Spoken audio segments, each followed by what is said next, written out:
अरे काही लोकांची वृत्तीच ती.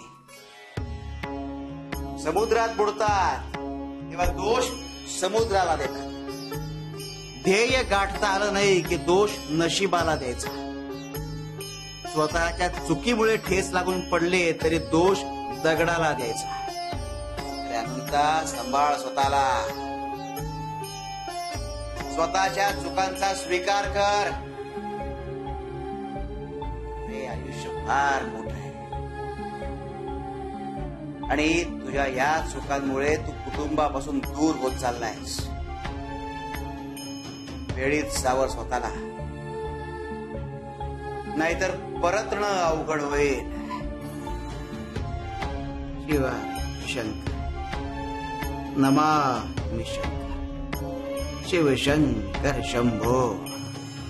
यश मिळणार फक्त कधी आणि कसं हे आम्ही ठरवणार.